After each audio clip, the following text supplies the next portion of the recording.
more time. So, so time will not be at shortage. Fantastic. You took charge 3 months back, and it's been a period of churn for the neighborhood. Would you say that China is still the biggest security challenge for India, and how do you assess the situation at the border given the high levels of troop deployment and the tensions, and at the same time, statements from the Chinese side saying there is progress and more convergence and fewer differences? So, though I have taken 3 months, but it has 40 years of experience behind it. Of course. So, as far as China is concerned, it has been intriguing our mind for quite some time. And I keep saying with China, you have to compete, you have to cooperate, you have to coexist, you have to confront and contest. So, what's the situation today as we are looking at? The positive signaling is coming from the diplomatic side. But what we have to understand, the diplomatic side gives you the options and possibilities. But when it comes to the execution on ground, when it relates to the ground per se, it is dependent on the military commanders on both the sides to take those decisions. So what's the situation today?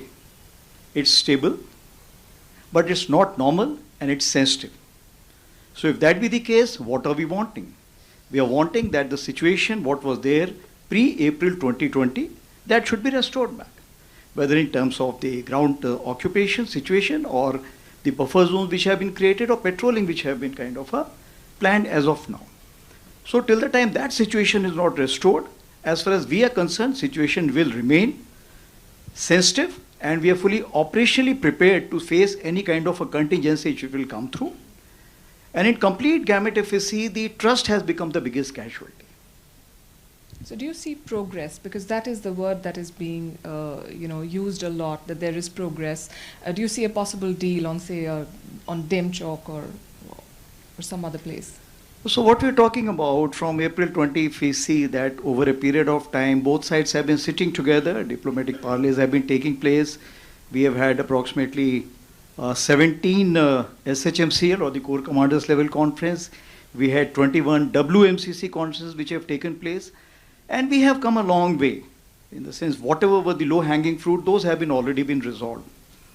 Now when it comes to the difficult situations where we have a different perception from both the sides, it means that both sides need to have in any negotiation win-win situation.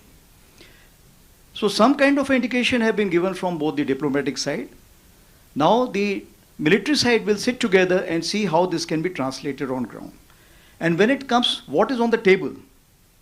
Everything which is we can think of, it's on the table along the northern front, and it also includes Depsang and Demchok.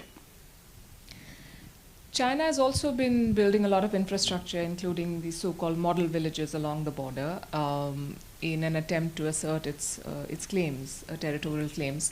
And India has of late also started building such villages, mostly in Arunachal Pradesh. Does it help in countering Chinese expansionism?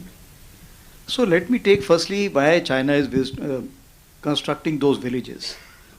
Is the China population close or the Tibet population close to the line of actual control? I find most of the places the answer is no. So what they are doing, they are carrying out this artificial immigration, artificial settlement which are being carried out. No problem, it's their country, they can do whatever they want. But what we see in South China, see what's happening. That when we are talking about the grey zone, initially we find fishermen and those kind of the people who are in the forefront. And in order to save them, then you find the military moving in. So is it leading to some kind of a grey zone where the causation may look very simple, but it may have a grandiose design behind it? That's what we need to look into. As far as Indian Army is concerned, we already been having this kind of a model villages, etc., which we have been carrying out this job.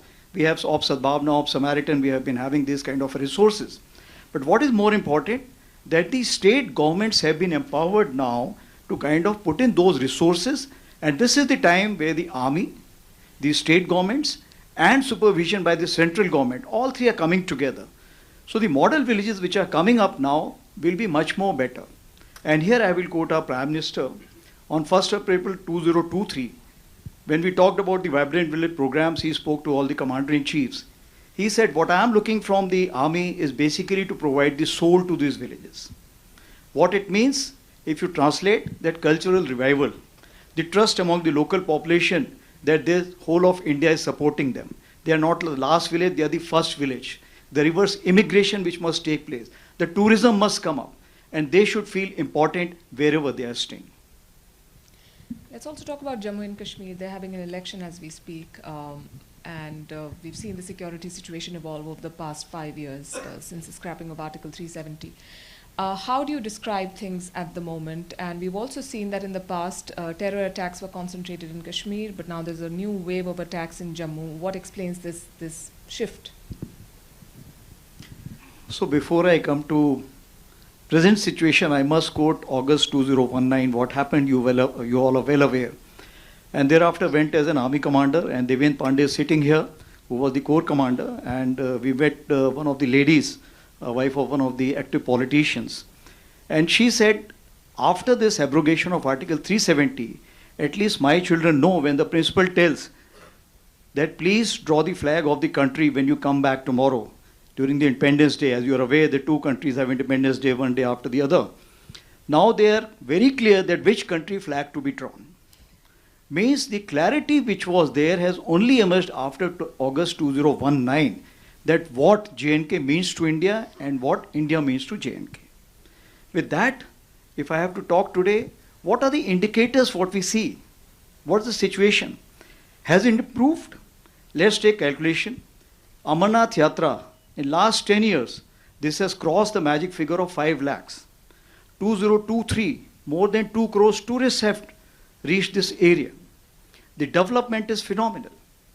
So if you take all the parameters which are there, let's take on the terrorism side, only 2 recruits, and that also in 2024 only 2 people have been recruited, where the figures used to be 100, 200, 300 earlier. If you see all these parameters, I feel we are moving towards peace and prosperity.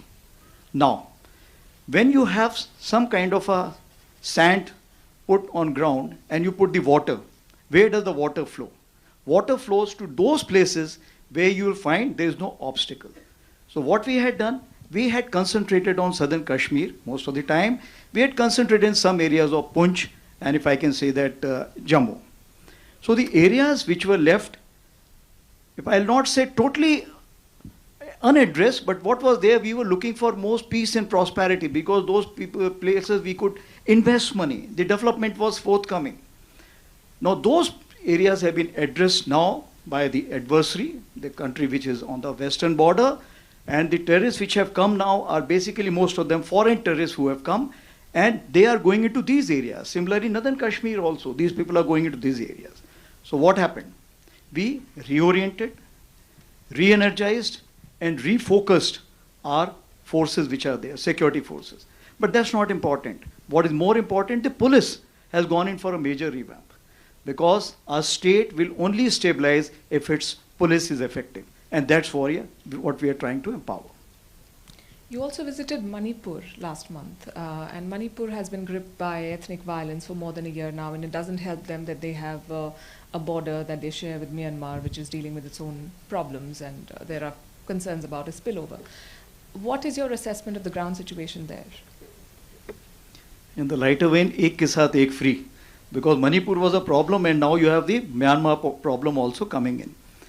So as far as Manipur problem of you see in May 2023, it all started with a rumor that there was a Anglo-Kuki war centenary gate which is being burnt. It was not being burnt. I have gone on ground and confirmed from everyone.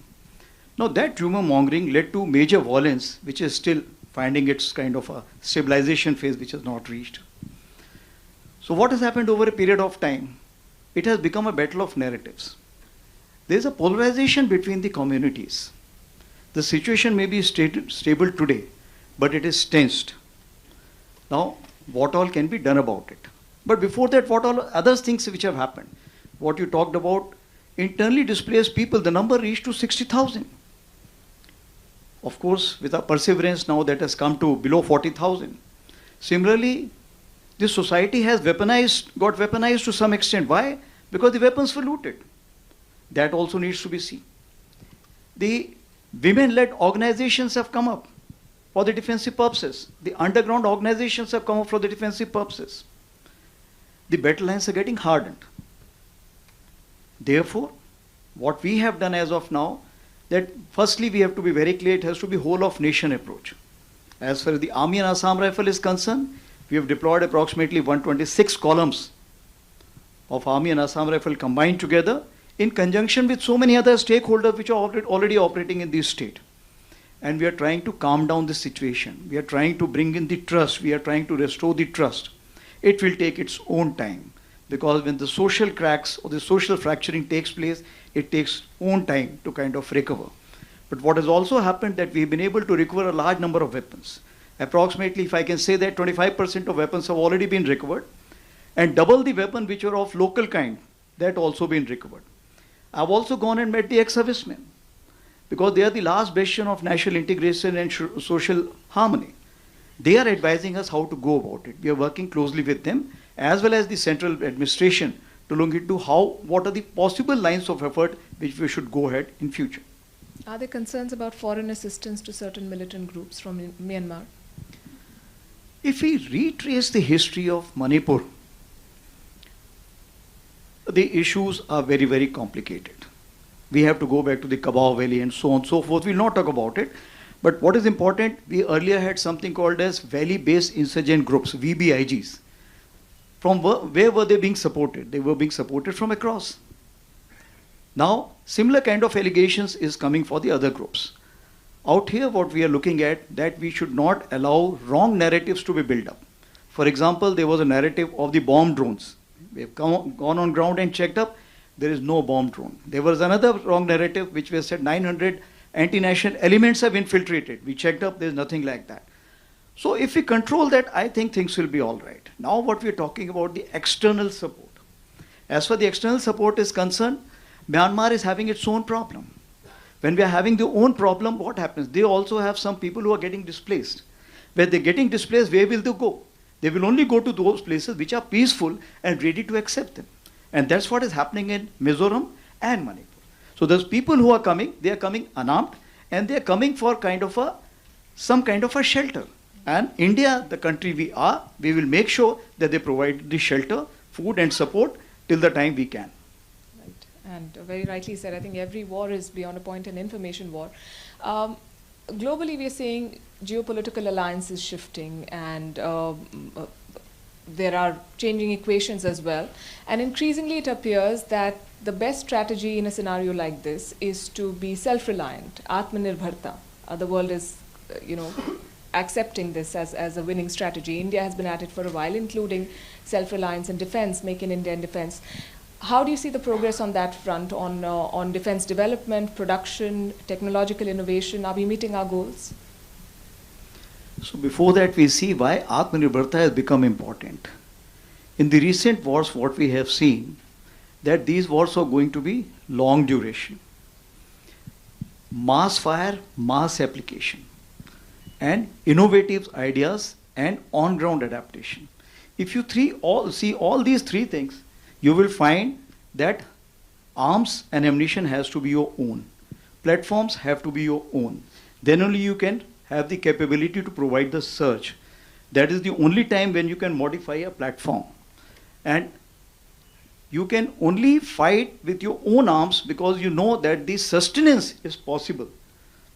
And over a period of time, what we have seen, that when you get it from the other places, the modification to platforms and other things are not possible because the IPR is not there with you, the technology is not there with you, the sustenance spare parts are not there with you. Now coming on to the Indian Army, as far as the Indian Army is concerned, has taken a pledge that more than 85% of whatever acquisition we are carrying out will be of Indian origin. That is point number one. Our theme is Swadeshi-karan se Sashakti-karan. If that is the theme, even in the positive indigenization list what we are talking about, 35%, that is out of the 509 item of 176 have been sponsored by Indian Army. The schemes of IDEX, Aditi, we are doing a great job in that also. Then Make 1 and Make 2, which has been now included in DAP 2020. This is basically to facilitate that the Indian industries get kind of motivated and they invest money. And here also we have been able to pitch in a lot of money. It comes to approximately 1.13 lakh crores is the money what we have invested. Then we also see as the PSUs are concerned, they have got corporatized. Now what does it mean? That till the time they do not become Atmanirbhar within themselves, we need to carry out hand holding. And that's what we are doing. While ensuring that as far as the private industry is concerned, we should be able to provide them the healthy ecosystem and give them the commitment and assurance that we are there for you. Now this is as far as our actions are concerned. Now certain more things what we are doing is, the defense acquisition procedure which is there was made long back. And it was basically to look at whether the import items which are there, we are being fair and transparent in their acquisition or not. But now when we are talking about Atmanirbharta, I think we need to be more frank and open about it. So what we are doing, we have gone in for the emergency procurement, we are aware, EP4 which is there, 100% it has been indigenized procurement. We are also looking at accelerated procurement program, and this is my Deputy Chief CDNS is sitting here, he is working on that. And the best part is, the Defense Secretary in the complete setup in the Ministry of Defense is also in agreement that we need to look into it. So we're working towards that also. Third thing is technology. It's moving so fast that if you wait for a year, you will get only your children mobile. You will not be able to get a new mobile. So if that be the case, means, or what we earlier used to say, Moore's law, we need to move fast. And therefore, the standard acquisition procedure and technology acquisition need to decouple. And we're working towards that.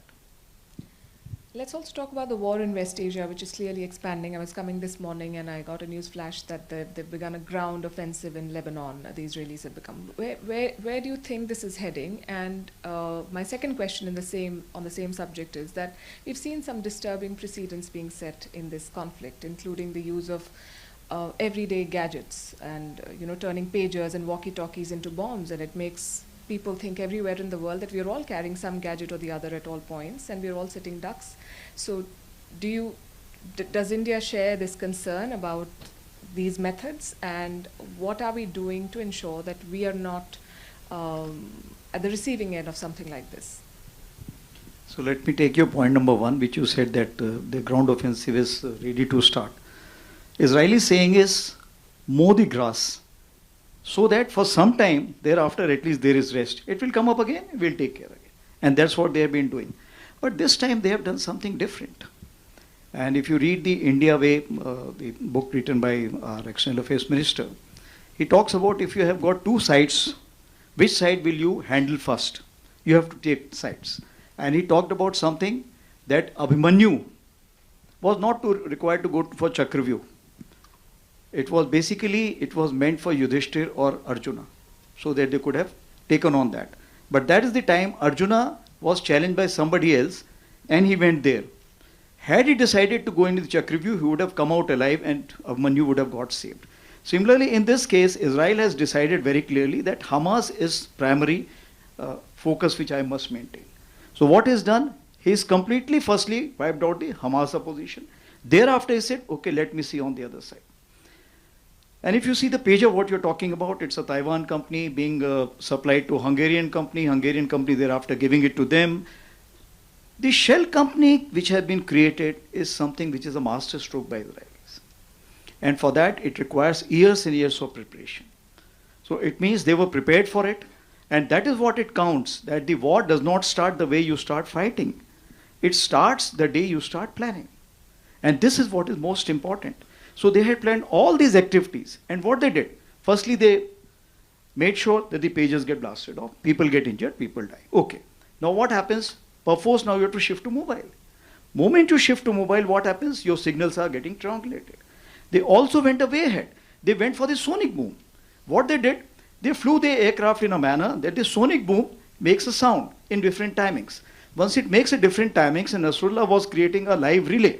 When he was creating a live relay, they carried out a triangulation methodology to focus which building is he staying. Now that kind of a something which is never heard of earlier. This is the first time we are hearing this kind of a thing. Coming on to our side, yes, the same threat rights. So supply chain interruption, interception is something we have to be very watchful.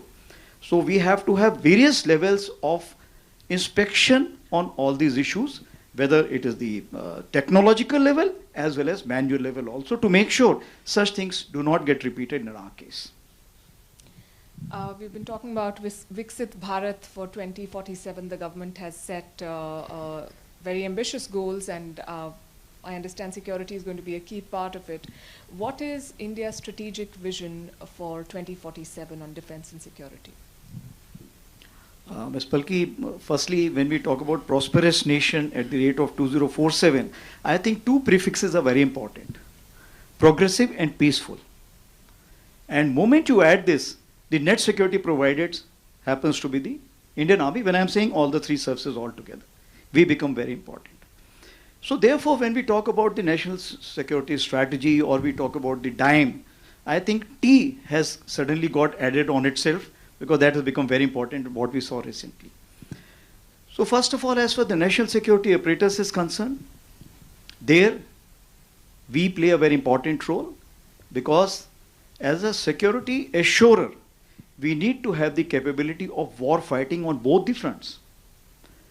And if we have the war fighting capability, then only it means that we'll act as a deterrence. As for the internal security is concerned, you are aware that what's happening on the western side, on the eastern side, and we are adequately poised to take care of that. Also in terms of HADR and other things, we are doing our job.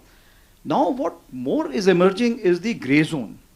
And after Doklam, what has happened, we realize that there is something grey zone which is existing. From self-denial, we moved to now self-realization.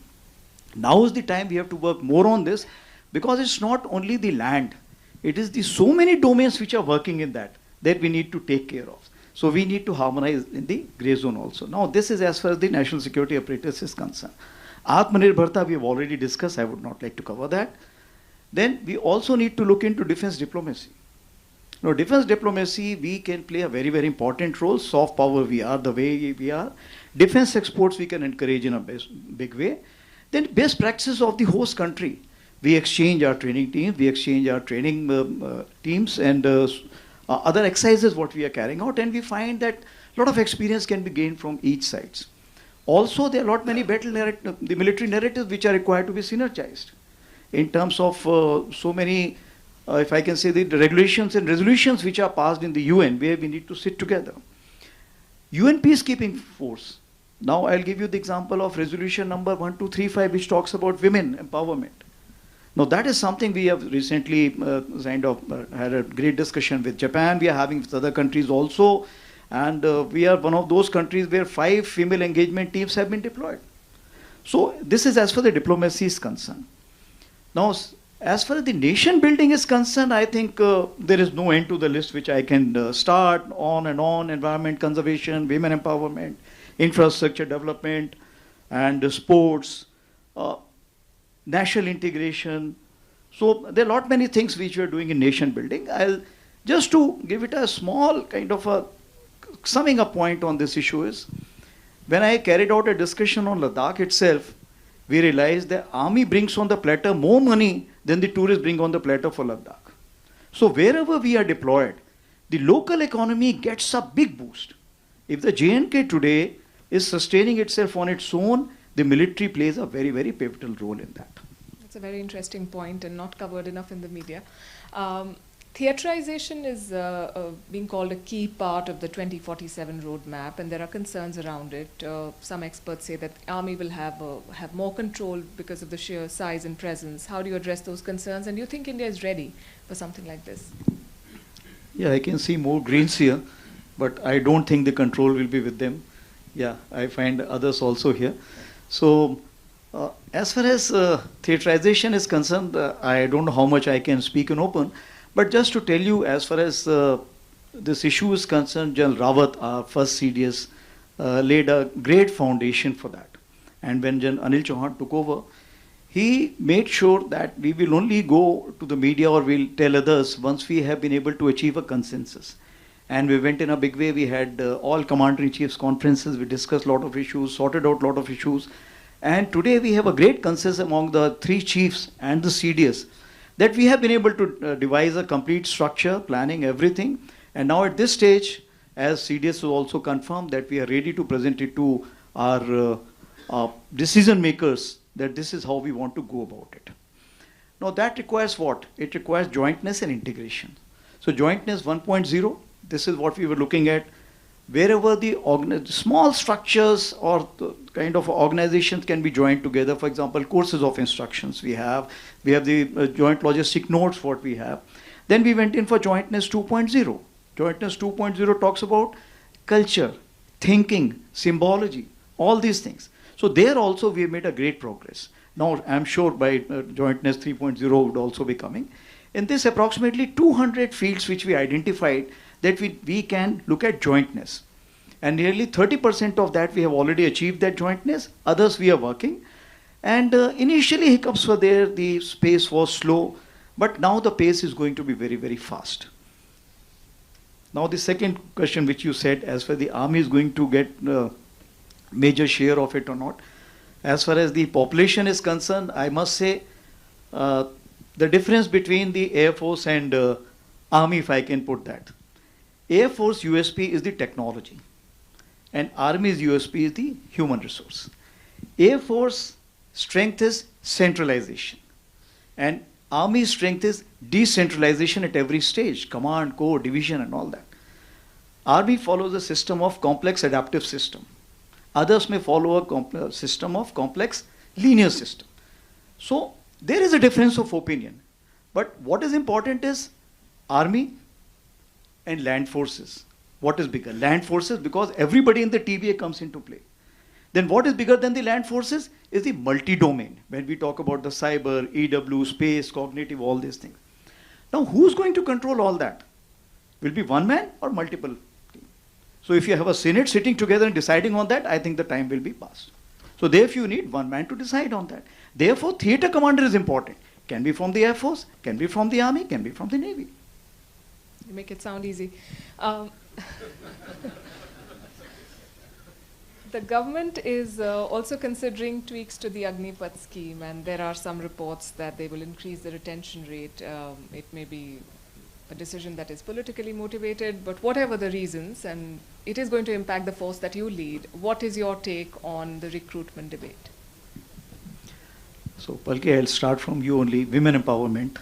When we talk about it, when the women came into the army, we didn't know how to handle it. It was difficult. We had some plans, but what came on the platter was entirely different. Then we evolved over a period of time. Then we further built up on that. The courts also came in between. They also helped us to kind of converge on the correct path. Similarly, as far as the Agniveer is concerned, as of today, approximately by December 24, we'll be having 1 lakh population which will be in the Indian Army.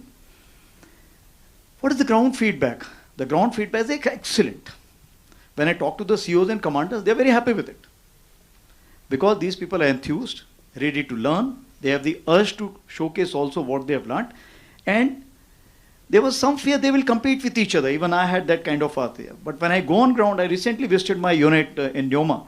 And I realized, no, they're very happy. There is a great degree of cooperation among themselves. They're not competing with each other. So what it means that the youth profile which is required with our northern front rebalancing what we have done, the youth profile is definitely required. That is one. Second issue is that what are we doing about it? The aim is that the training which we were giving it for a longer period has to be given for a shorter period. And the youth which we are selecting is definitely better, because what we are doing now, we are firstly carrying out a written examination and thereafter we are going for the physical. So as far as his mental and physical synergy or the harmonization is concerned, is definitely better. When we talk about what will happen in future, it's an evolutionary process. For example, one thing we all agree that when we want ITI qualified personnel, then we need to increase the age. So that is already on the plate of what we are discussing. As for the other issues are concerned, internal discussion keeps taking place. So when something comes on that, I'm sure I'll give you a call and inform you. I look forward to that. And on the point of women empowerment, I think next year when we meet for Chanakya Dialogue, there'll be probably more women in the hall as well. I'm very encouraged by your responses, and thank you for your frankness, General Dwivedi. Thank you very much. Sure. Oh, from me or from the audience? From me, of course. We talked about technological advancement. AI is something that a lot of countries are talking about, and recently some 60 countries gathered in South Korea to sign an agreement on using AI in military. It's the future, we all understand, but we don't quite, I mean, it's still the Wild West. Do you think that we have enough understanding and enough guardrails to deal with something like this? So whenever you are carrying out a evolution, if I can say that, you will be having the infirmities and kind of insecurities will be there. But it does not stop you from improving yourself. So to begin with technology, if you're talking about, we have 16 technology clusters what we are having, where we have the principal staff officers responsible for it. That is point number one. Coming on to the artificial intelligence, what we understand that the data becomes very important. Artificial intelligence is the very mature stage which comes up very later. Firstly, we have to have a data. Then thereafter, we should be able to analyze it, where we will be able to carry out predictive analysis. Then we go to the AI, where we are looking at machine learning or evolving AI or the generating AI, etc., what we are talking about. So what we have done, that we have some regional training notes. We have the MOUs with various IITs to work towards that. We have single source of truth in the complete Indian Army, which we are evolving with the information system, what we are having. So we have the data at various places. But in a gradual manner, slowly we will have to integrate that, because while integrating that data, we should not let loose some information which is more than confidential. So that we are looking at. We are, as of now, working on the APIs or the gateways so that the various data can talk to each other. Once that happens, then we will move towards the AI. Now, in between, what is to be done? That the HR which is there, that is required to be trained in the AI. That we are working out. Then we have opened our AI incubation cell. Deputy Chief, since he's sitting here, he went to Bangalore recently and he signed with Bell the AI incubation cell, so that we work together and we have our younger generation, which is going to be the future, will get trained in it. And I'm sure within 3-4 years, what we are looking at, we should be able to combine the data and the AI together. Meanwhile, we are having a lot of things. For example, chatbot for the veterans we are having. So those initial stages of AI, we have been able to achieve a lot. Now, how to plug the security gaps? That is something, a challenge which we are having, and we are working towards that, and we are not fully prepared towards that, I can say that. You spoke about grey zone warfare as well. How do you think India is poised, given the fact that increasingly conflicts are being fought with non-military means? And we've seen that even in military conflicts, we've seen how Israel, for instance, penetrated the Hezbollah network. We've heard concerns from the leadership in the Indian Army, including General Rawat, who spoke about the 2.5 front that India faces. Are we making progress to equip ourselves to fight that war? See, Army was always, if I can say that, if you take a surgeon, whole life is operating on a mannequin, and thereafter only one time he gets to operate on a real patient. So that is how the Army is preparing itself.